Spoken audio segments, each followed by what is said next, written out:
Oh, that's probably not the one I want, actually.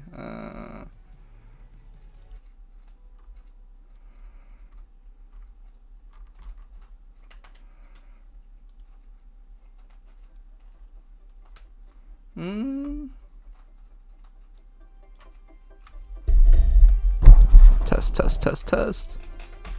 Okay, had to fix the volume of microphone. I was wondering why I was so quiet the last stream. I thought that was just like a speaker issue, so I ended up turning everything down to try and like equalize.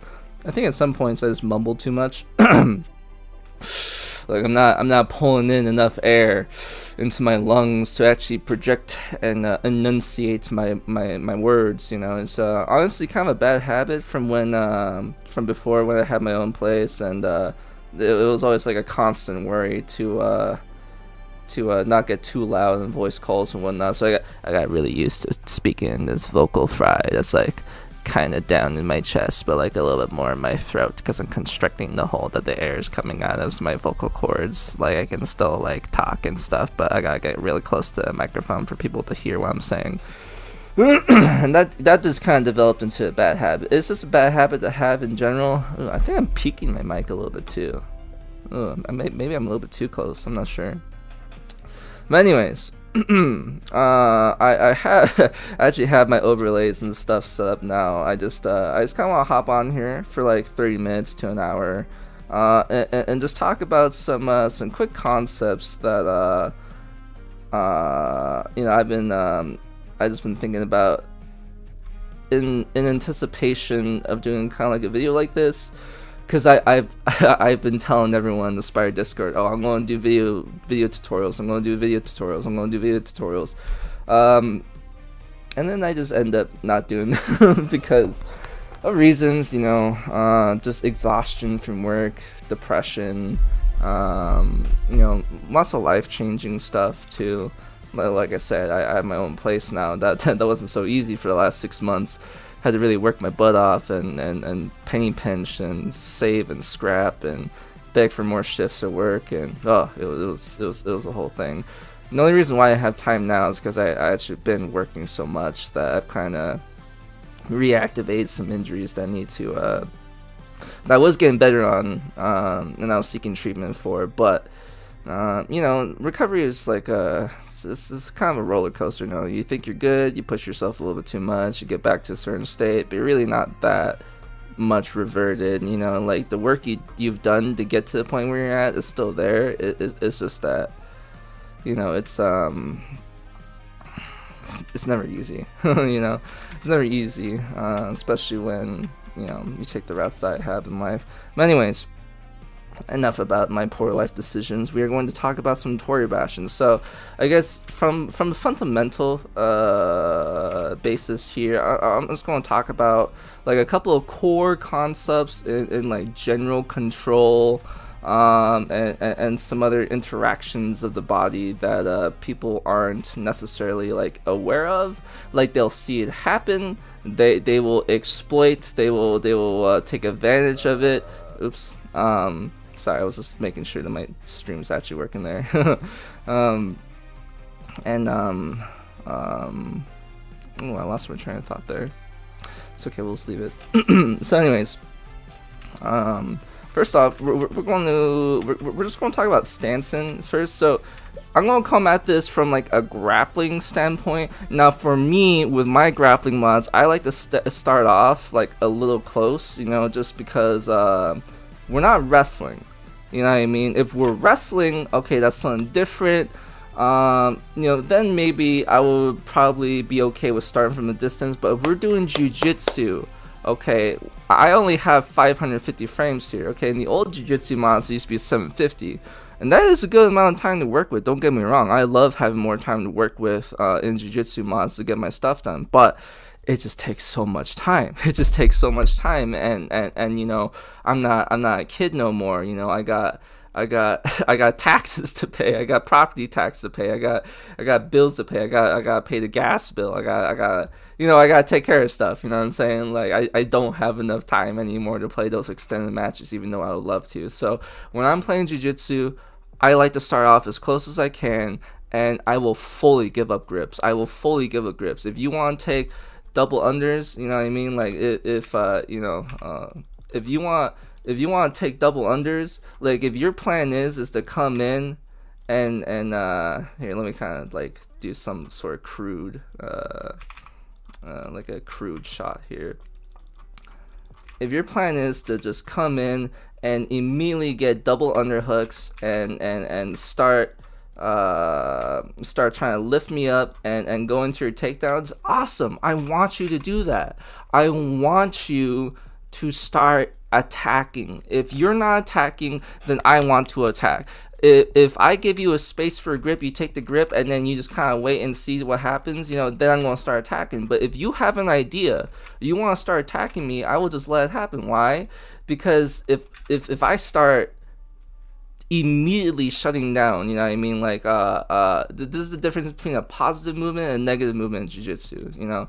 I probably said before in some streams, but just to reiterate, you know, a positive movement in jiu-jitsu is something that immediately brings you over to like a to a more advantageous position. You know, even if I counter, even if I defend, my mentality is that, okay, even though you got me in a triangle here, once I defend this triangle, I'm going to do a chest pass, I'm going to do an over-under pass, I'm going to do something, and then I'm going to advance position on you, I'm going to roll you over to turtle, I'm going to pass the side control or something, and then I'm going to attack you there. I'm going to try and submit you, I'm going to try to move up your body and start isolating a limb or something, you know.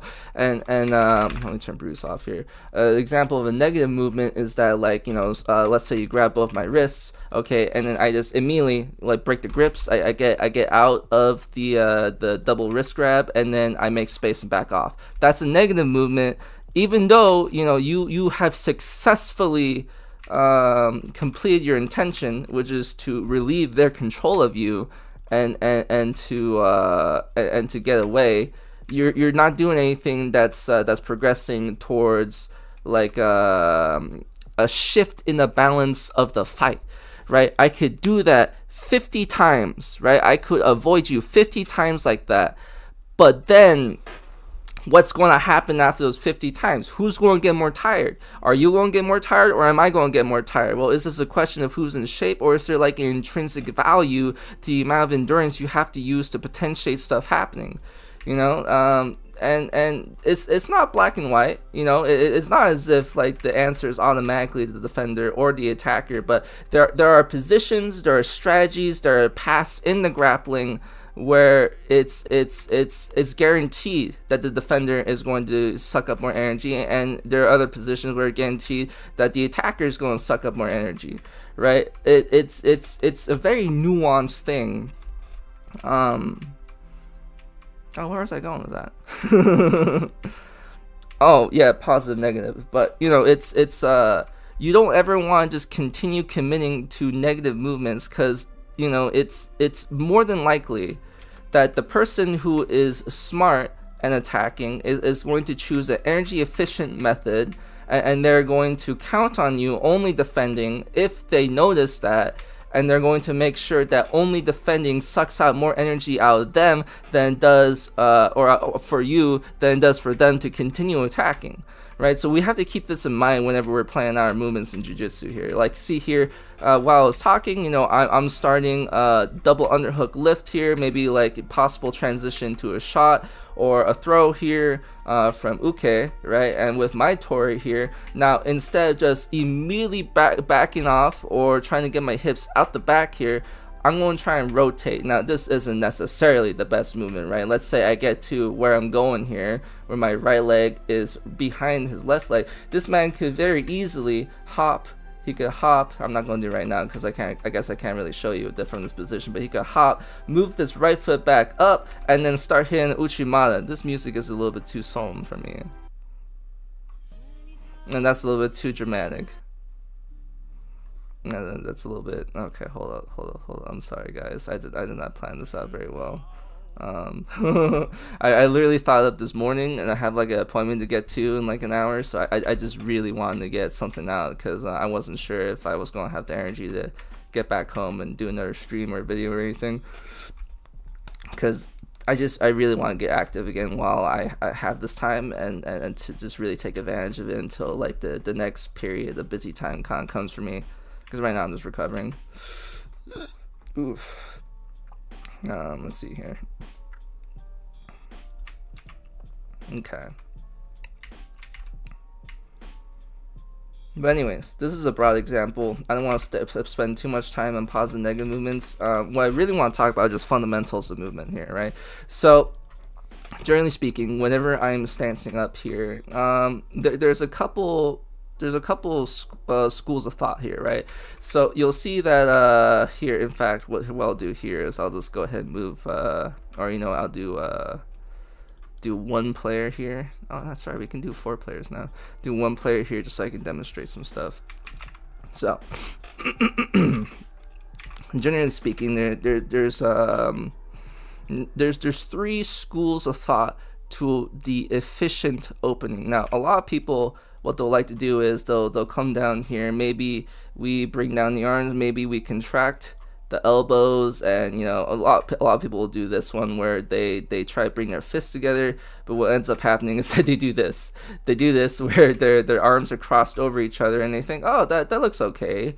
If you're from a 70s anime, that this is not necessarily one of the best guarding positions you could really have. You don't want your hands necessarily to cross over your center line, right? So if I'm going to draw an imaginary demarcation line, a boundary line here, from the top of the head down to the bottom of the pelvis, extending that imaginary line down to the space in between our feet, this is our center line, right? So typically speaking, we don't want our arms to pass our center line here for a number of reasons. One, because we want each side of the body kind of dedicated to defending that side of the body, whether it's an angle here, angle here, angle here, angle here, right? It's going to be left hand here, right? It's going to be right hand here. The reason for that is that it takes less time.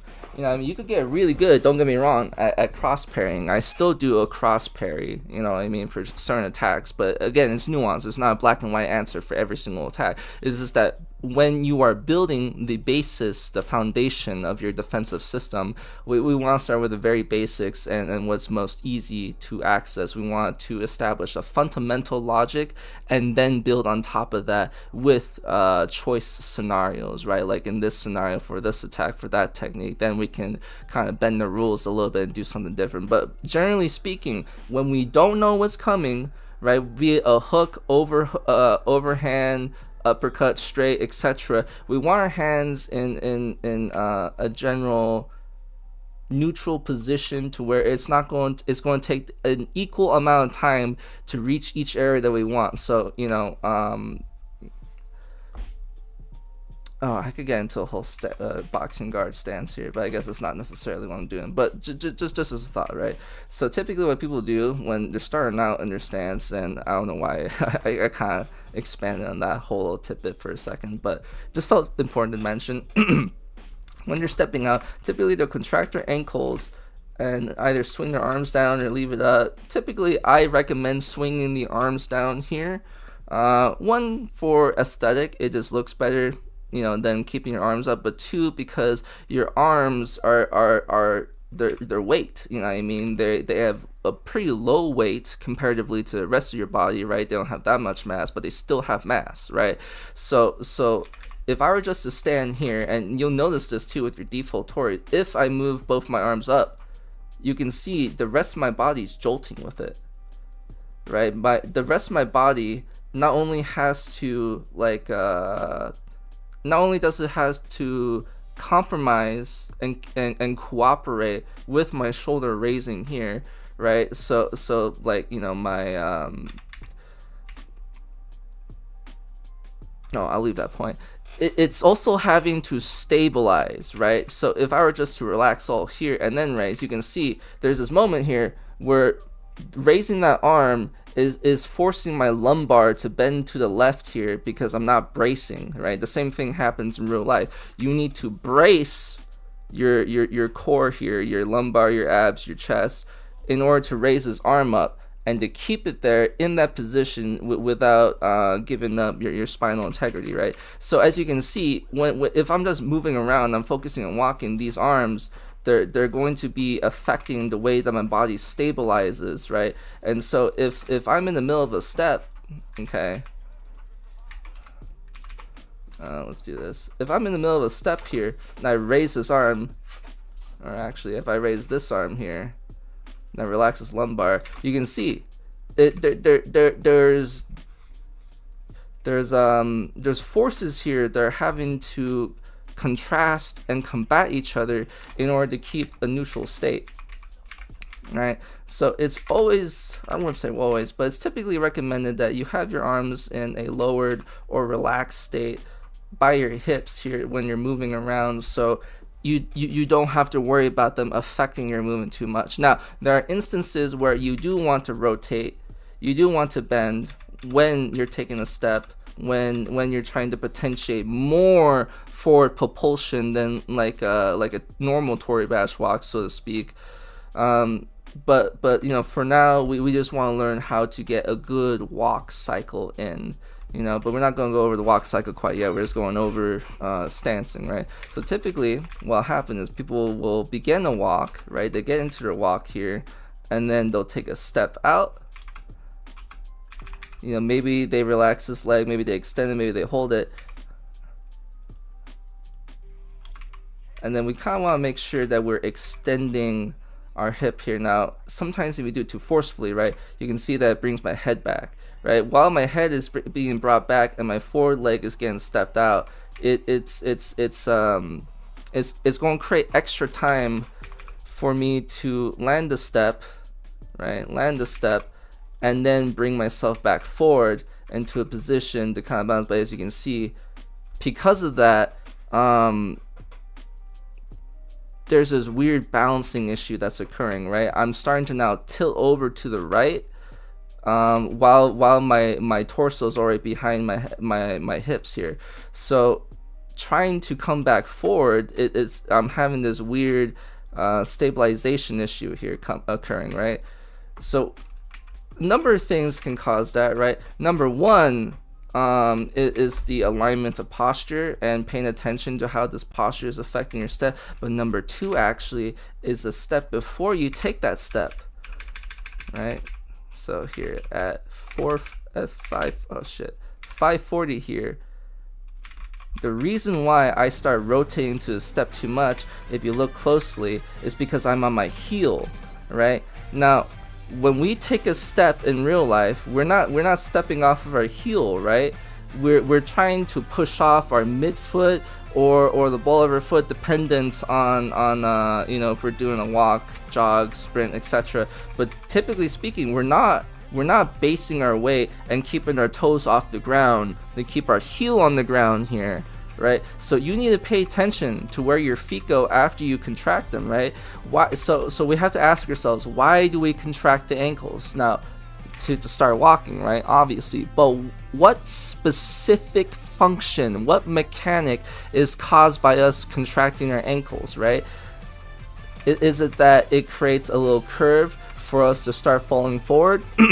Or is it that it's just that, oh well, yeah, it is, but it's not only that. It's not just a curve that potentiates falling forward. It's the fact that we initiate the momentum to start falling forward, right? So after we contract our ankles here, we don't have to keep them contracted, right? We've already begun our momentum, so when we can relax our ankles here on the very next step after implementing that momentum. As you can see, I'm still falling forward, but now my feet are going to be flat on the ground. So now if I want to stop, I can stop, right? If I want to push off, I can push off.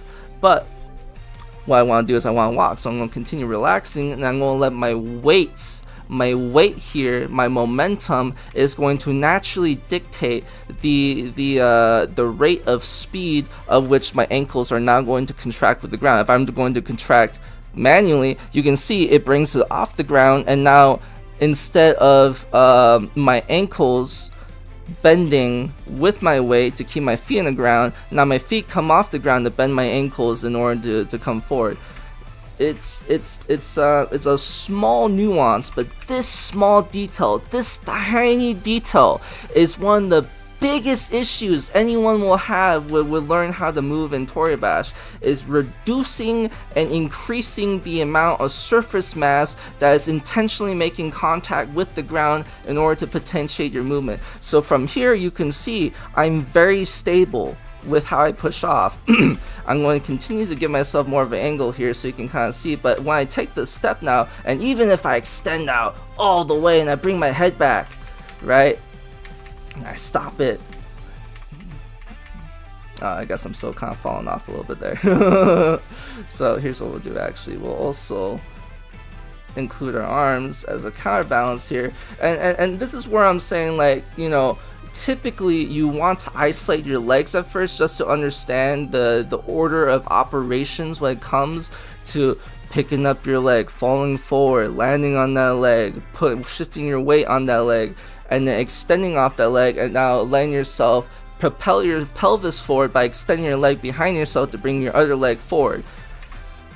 But there comes a point where when you extend the stride of your step, you extend the length of your step. Hey Ariel, hey Brebe, very nice to see you. When you extend the length of your step, you have to include your upper body now, right? Your upper body has to compensate for the effects that's happening, right? Because what happens when you walk is not that your hips are staying in one place. Typically, one hip has to raise and the other has to lower. So your upper body has to they have to cooperate with that as well. Because the idea here is that while I'm stepping onto my right leg, I'm also shifting my weight onto my right leg. So as I step here, I said I wasn't going to get into the walk cycle, but I guess I just want to explain this a little bit. I'm going to I'm going to load into my right leg here. So as you can see, if I were to start stepping here, my head goes a little bit too far back. And if I try to implement that other step here now, it's a little awkward. Do I want to play after this? No, I gotta go to an appointment after this actually. So I'm just doing like a quick little live tutorial. So if I do this, right, like you can see, like it kind of works.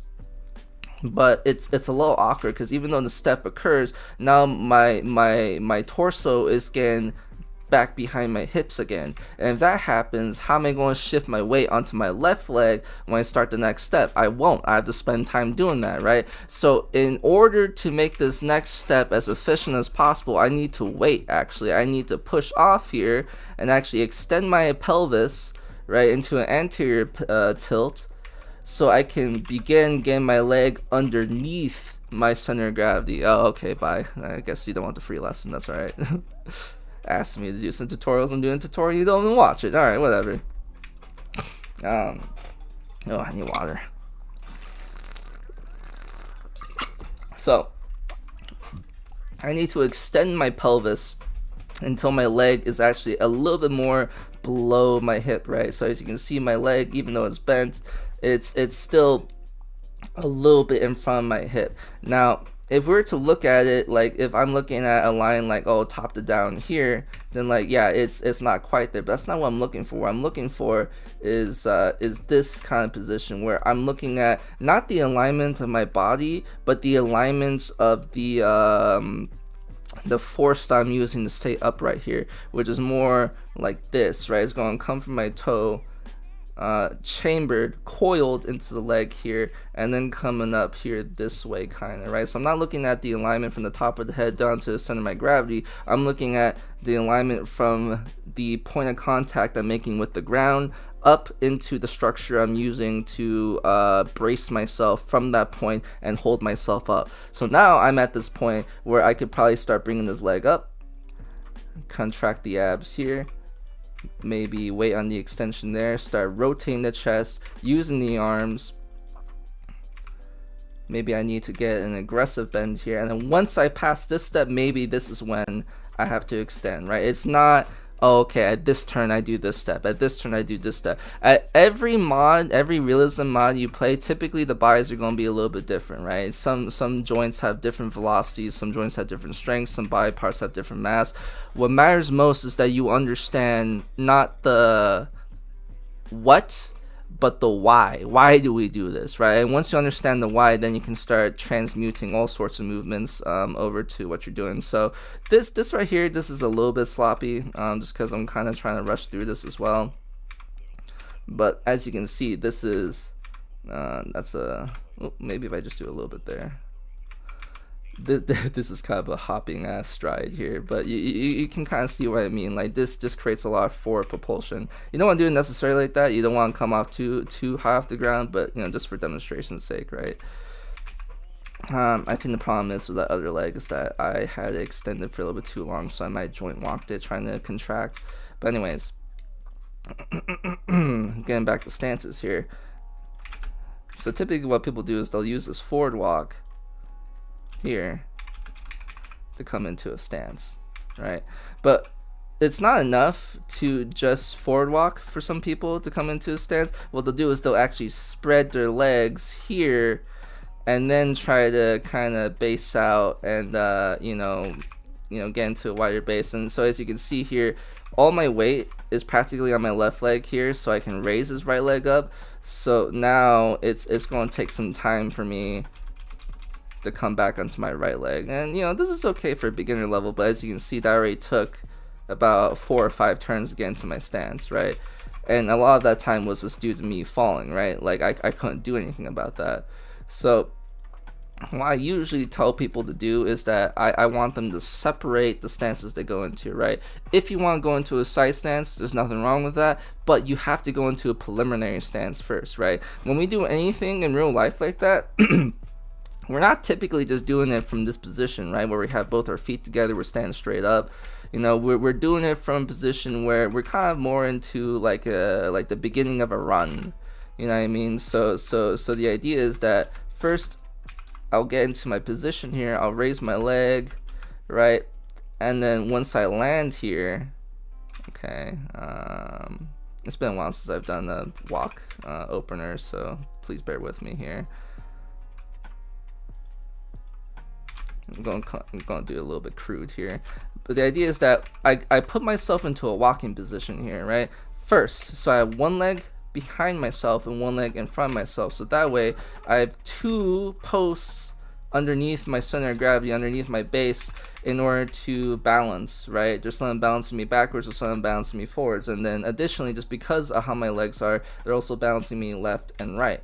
So you know, let's say, okay, I'm sinking into my right side a little bit more here. Maybe I do want to sink into my right side a little more, but I don't want to sink into it too much here. So I'm going to loosen the structure in my left leg just a little bit here, so we can get that a little bit more balanced. Obviously that's not balanced because my right foot actually is too off the ground. It's not enough weight on it. So what I'm going to do is I'm going to push more weight on it, and it's still not there, right? Because maybe it's a little bit closer, and so now I come in here. But anyways, that's not what I'm trying to do. I don't know why I started getting into that. I'm a little disorganized, as you can tell here. This is based off an article I have written here. It's just that this is how I think about teaching Toribash. This is how I think about Toribash in general. There's a lot of branching ideas and concepts. So I take my step, come over here, get a little crude with it because I am kind of over it already. Right here, relax, shift, there we go. So if you want to get into a side stance from here, this is where I'm going to talk about reducing surface mass, because as you can see, because I'm in mid walk, right, even though my ankles are kind of neutral here, they're not really too extended nor are they too contracted, they're still in the position where only the bottom of the front of my foot is touching the ground here. So if I'm to start extending here, right, what's going to happen is that because my feet aren't fully making contact with the ground, they're going to start spinning on the point of contact they do have. So if I extend my hips, as you can see here, now I get into a side stance. This isn't exactly perfect. This isn't the side stance I'd use all the time, you know, but actually let me load into a different mod here so you can kind of see what it should look like. Let's see here. Except I don't actually have all my mods on here. I have to re-download all of them. Oops. Hold up. Do I not even have shoeboxing on here? Hold on. Well, this is weird. It's inspiring, world, and real. Oh, here we go. Not necessarily, actually. Now let's do this. So